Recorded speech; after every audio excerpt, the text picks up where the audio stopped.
High বন্ধুরা, আশা করি সবাই ভালো আছেন। আমিও ভালো আছি। এই মুহূর্তে আমার অবস্থান খিলগাঁও। আমি যাচ্ছি রাজশাহী নাটোরে। কোত্থেকে কীভাবে কিনে গেলাম সব কিছু তুলে ধরার চেষ্টা করবো। আশা করি সাথে থাকবেন। তাহলে চলেন যাওয়া যাক। শুরুতেই আমরা এমন একটা রাস্তায় চলে আসলাম যে রাস্তায় মানুষ পকেট ভর্তি করে এসে খালি পকেটে বাসায় ফেরে। এই রাস্তাটা সবুজবাগ এবং ড্যামরার চিপাতে পড়ার কারণে এখানে সবুজ জীবন নিয়ে মানুষ এসে কিন্তু ড্যামেজ জীবন নিয়ে ফিরে যায়। যাই হোক, এই রাস্তাটার অবস্থান বলে দিলাম সবুজবাগ এবং ড্যামরার মাঝামাঝি। আমরা খিলগাঁও থেকে বাসাবো থেকে বৌদ্ধ মন্দির থেকে বামে ঢুকলাম। বামে ঢোকার পরে কোনাপাড়া যাওয়ার পথেই কিন্তু এই রাস্তাটা। মাননীয় জনগণদের এই রাস্তা আসার উদ্দেশ্যটা কি সেটা কিন্তু আমি বুঝে গেছি। গাঁজা না খেয়ে গাঁজার পিনিক অনুভব করার জন্য এখানে আছে চরকি, যেটাতে উঠলে কিনা মাথা করে। আর ড্যান্ডির পিনিক অনুভব করার জন্য এখানে আছে নৌকা, যে নৌকা কিনা পানিতে চলে না, হাওয়ায় দুলে। আর মদের পিনিক অনুভব করার জন্য এখানে আছে বালুচর। সেই বালুচরে ঢুকে সবাই বালু শরীরে মাখানোর পর এখানে কিন্তু এসে একটা ঝামেলা সৃষ্টি করছে। ভিন গ্রহের এলিয়ানরা এই রাস্তাটা এত ঝামেলা সৃষ্টি করবে যদি জানতো, তাহলে ওবায়দুল কাদের স্যার কখনোই এই রাস্তাটা করতো না। এই রাস্তাটা আগে ছিল সিঙ্গেল একটা রোড, যেখানে কিনা 2-3 মানুষ হাইটা যাওয়া যেত। সেখানে কিন্তু কোনো রকম কোনো গাড়ি চলতো না। এখন যেহেতু এখানে টু লাইন হয়েছে, সেজন্য এখানে প্রচুর পরিমাণ মানুষ। আর অল্প পানির মাছ যদি বেশি পানিতে ছাড়েন তাহলে প্রতিক্রিয়াটা কেমন হয় সেটা আপনারাই বুঝে নেন। যার ফলাফল আমাদের সামনে প্রচুর পরিমাণ জ্যাম লাগা রাখছে এনারা। যাই হোক, এটার জন্য আমি কোনো অস্বস্তিকর ফিল অনুভব করছি না। আমি ধৈর্যের সাথে সামনের দিকে চলছি। এখানে দেখছি এলিয়েনদের জন্য খাবারের সুব্যবস্থা আছে, আরও আছে বিভিন্ন আয়োজনের মাধ্যমে মানুষের পকেট থেকে টাকা বের করে নেওয়ার কৌশল। সাথে আছে ফাস্টফুডের প্রচুর পরিমাণ দোকান, আর সেই দোকানে ঢোকা আর নিজের পায়ের নিজে কুড়াল মারা একই কথা। এখানকার পরিবেশ দেখে যতটা আমি অনুমান করতে পারলাম, গাড়িওয়ালারা, তার সাথে বিভিন্ন আয়োজনকারীরা, তার সাথে মেয়ে মানুষরা কিন্তু ছেলেদের পকেট কাটছে গুরুতরভাবে। আর এত অন্যায় অবিচার যেহেতু আমি সহ্য করতে পারি না, সেজন্য আমি এখানে আর বেশিক্ষণ থাকবো না। আমি চলে যাব পোস্তগোলা, কারণ সেখানে আমার জন্য একজন অপেক্ষা করছে। সেখান থেকে আমাকে উনি কিছু মালামাল বুঝা দেওয়ার পরে সেগুলো আমি নিয়ে যাব নাটোর। এখান থেকে পোস্তগোলার যাওয়ার উপায়, এখান থেকে চলে যেতে হবে আমাদের কোনাপাড়া স্ট্যান্ড থেকে ডান দিকে চলে যেতে হবে সোজা যাত্রাবাড়ি মোড় থেকে বাঁ দিকে চলে যাব আমরা পোস্তগোলা।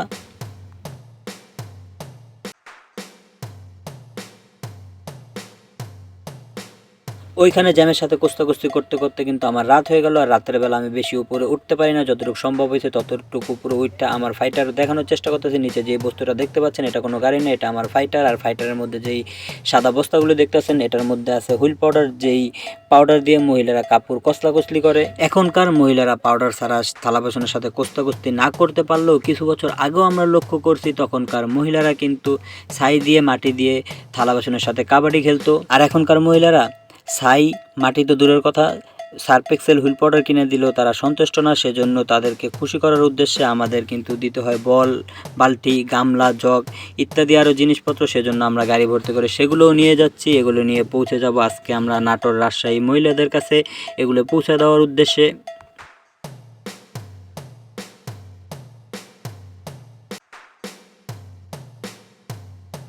অবশেষে আমরা রওনা হয়ে গেলাম নাটোর যাওয়ার উদ্দেশ্যে। যেভাবে আমরা যাব সেটা হলো, আমরা এখন আছি পোস্তগোলা ব্রিজ, সোজা চলে যাব যাত্রাবাড়ি থেকে চলে যাব বাদিকে। আমাদের তাড়াতাড়ি গন্তব্যস্থানে পৌঁছাতে হবে, কারণ সেখানকার মহিলারা কলপারে আমাদের জন্য বসে আছে। আমরা হুইল পাউডার নিয়ে যাওয়ার পরে কিন্তু ওনারা জিনিসপত্র ধোয়া শুরু করবে। সামনে ধোলাইপাড়ার আগে আমরা জ্যামে পড়ে গেলাম। সম্ভবত ধোলাইপাড়া মোড়ে কাউকে ধোলাই করা হচ্ছে প্রতিনিয়ত, সেজন্য এখানে জ্যাম লেগে থাকে। এই জ্যামের মূল কারণ হচ্ছে ধোলাইপাড় যে চক্করটা আছে সেই চক্করটা একটু বেশি বড় করে ফেলছে। সেটা যদি ভেঙে ছোট করে তাহলে এখানকার জ্যাম কমার সম্ভাবনা প্রচুর পরিমাণ। ধোলাইপাড়ে জ্যাম কাটিয়ে কিন্তু আমরা বামে সায়দাবাদ দিয়ে চলে যাব, কারণ সোজা দেখতে পাচ্ছি যাত্রাবাড়িও জ্যাম। সম্ভবত যাত্রাবাড়ি মোড়েও কেউ যাত্রা করছে হয়তো, সেজন্য আমরা বাদিকে সায়দাবাদ দিয়ে বের হয়ে যাব। ধোলাইপাড় দিয়ে শর্টকাট মেরে সায়দাবাদ আসলাম যাতে জ্যাম না পাই, কিন্তু এখানেও আমাদের শেষ রক্ষা হলো না, জ্যামে কিন্তু পড়ে গেলাম। তার সাথে চলছে এখানে হর্নের প্রতিযোগিতা।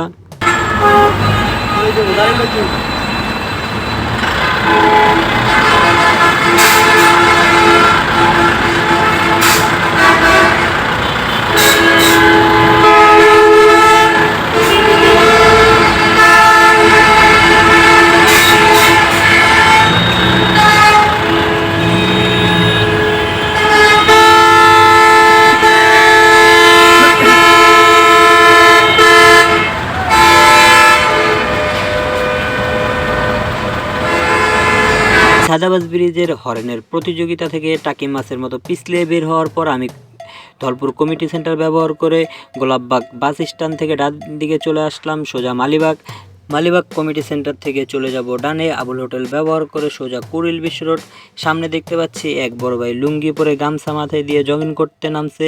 যাই হোক, জগিং স্বাস্থ্যের জন্য খুবই ভালো, আপনারা সবাই সুযোগ পেলে সকালবেলা একটু জগিং করে নেবেন, এটা শরীরের জন্য অত্যন্ত উপকার।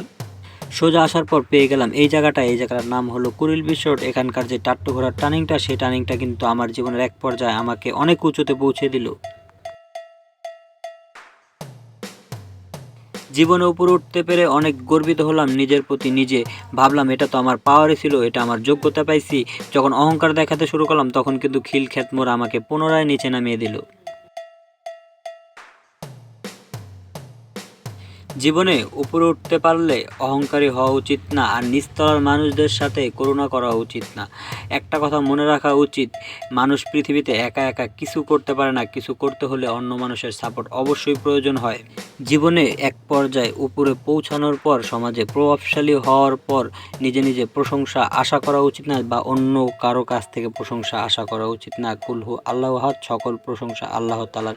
মানুষ তো শুধুমাত্র পৃথিবীতে খানিক সময়ের জন্য আসছে। সোজা এসে পেয়ে গেলাম এই জায়গাটার নাম হলো গাজীপুর বাইপাস। সামনে যে মোড়টা সেটা গাজীপুর মোড়, তার আগে গাজীপুর বাইপাস। এখান থেকে ডান দিকে গেলে সিলেট, বাদিকে চলে যাব টাঙ্গাইল হয়ে যমুনা সেতু হয়ে সিরাজগঞ্জ। ঢাকা টাঙ্গাইল মহাসড়ক, যে সড়কে মিশে আছে প্রচুর ড্রাইভারদের রক্ত। এখানে ক্ষত হয়েছে প্রচুর পথচারী এবং যাত্রীদেরও বিরতি ঘটছে। সেজন্য এই রাস্তায় আসলে সবাই একটু সতর্কর সাথে চলবেন, কারণ বাদিকে লোকাল লেন আর তার পাশে আছে হোটেল, রেস্টুরেন্ট, তেল পাম্প। আর সেখান থেকে কিন্তু গাড়ি এইভাবে বের হয়, দেখেন এইভাবে বের হয়। সোজা গাড়ি তো প্রচুর পরিমাণ গতি নিয়ে থাকে, যখন বাদ দিকের রাস্তা আর এই সোজা লেনের রাস্তার ড্রাইভারদের মধ্যে ভুল বুঝাবুঝি হয়, তখন কিন্তু একটা সংঘর্ষ সম্ভাবনা তৈরি হয়। তার পাশাপাশি আর একটা কারণ হলো এই রাস্তায় প্রচুর থ্রি হুইল গাড়ি চলে, সেগুলো কিন্তু উল্টাপাল্টা যেভাবে চলার কারণে একটা অ্যাক্সিডেন্টের সম্ভাবনা ঘটে। আর ডান দিকে আছে ইউটার্ন, এই ইউটার্নের কোনো সেফটি ব্যবস্থা না থাকার কারণে যখন ইউটার্ন নিতে নেয় তখন একটা সংঘর্ষর সম্ভাবনা তৈরি হয় এই রাস্তাটায়। আমরা চলে আসলাম টাঙ্গাইল বাস স্ট্যান্ড, সামনে এলেঙ্গা, আর এলেঙ্গা থেকে ডান দিকে চলে গেলে মধুপুর দিয়ে জামালপুর, শেরপুর, তার সাথে ময়মনসিংহ। আমরা চলে যাব সোজা যমুনা সেতু।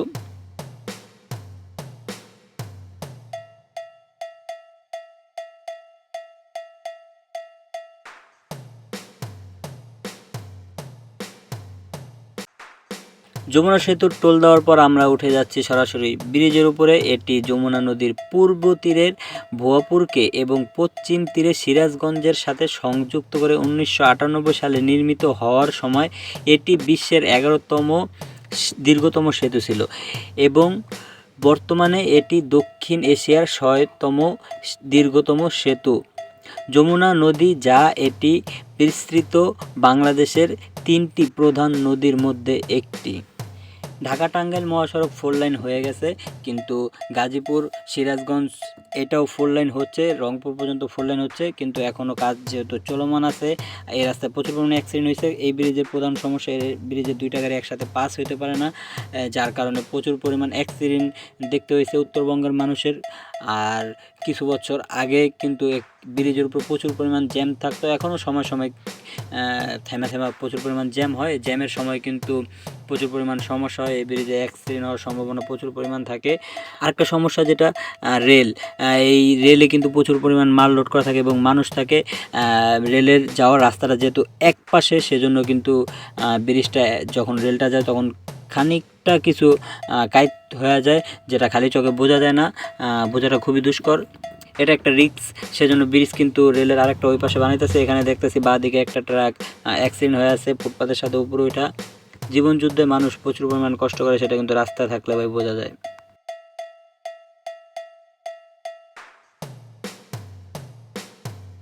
অবশেষে আমি চলে আসলাম সিরাজগঞ্জ মোড়। এখান থেকে ডান দিয়ে গেলে শেরপুর হয়ে, বগুড়া হয়ে, গাইবান্ধা হয়ে, রংপুর হয়ে দিনাজপুর, আর বাদিকে গেলে পাবনা।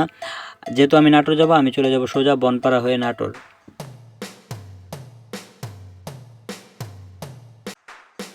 এই রাস্তায় যেহেতু সিএনজি, অটো, ভ্যানের পাশাপাশি প্রচুর পরিমাণ থ্রি হুইল গাড়ি চলে, সেজন্য আমার একটু সতর্কর সাথে চলতে হবে, না হলে ওনারা এসে আমার গাড়ির নিচে আত্মঘাতী অ্যাক্সিডেন্টও করতে পারে।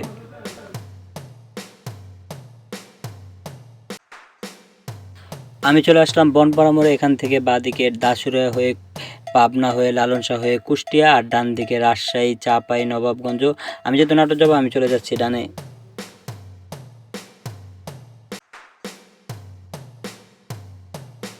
বন্ধুরা, অনেক কাঠ কয়লা পোড়ানোর পর কিন্তু চলে আসলাম নাটোর। এই যে আপনাদের নাটোর জেলাটি আয়তনে 1,90,505 বর্গ কিলোমিটার। এই জেলাটি মূলত বাংলাদেশের উত্তর পশ্চিমের 8টি জেলার মধ্যে একটি জেলা। আয়তনের দিক হতে নাটোর বাংলাদেশের 35তম জেলা।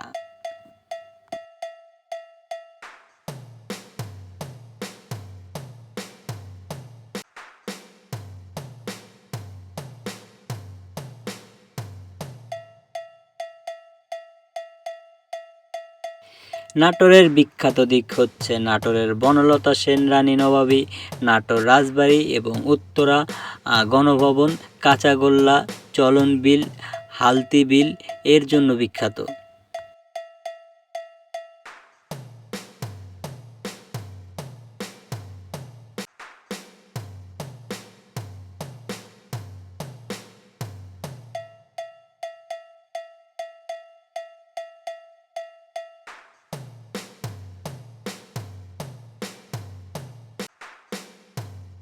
এর পাশাপাশি এখানকার ন্যাচারাল দিকগুলি দৃশ্যমান এবং মানুষের দৈনন্দিন কাজগুলিও চোখে পড়ার মতো।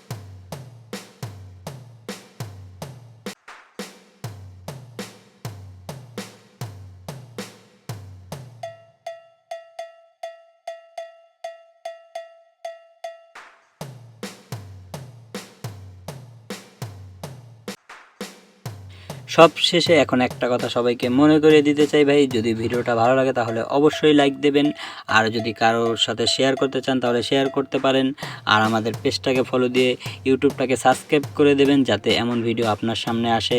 আর যদি আপনাদের মধ্যে কোনো মন্তব্য থাকে তাহলে সেটা কমেন্ট বক্সের মাধ্যমে আমাকে জানাতে পারেন। তাহলে বন্ধুরা, বিদায় নিচ্ছি আজকের ভিডিও থেকে। দেখা হবে পরবর্তী পর্বে। সে পর্যন্ত সবাই ভালো থাকবেন, সুস্থ থাকবেন। খোদা হাফেজ।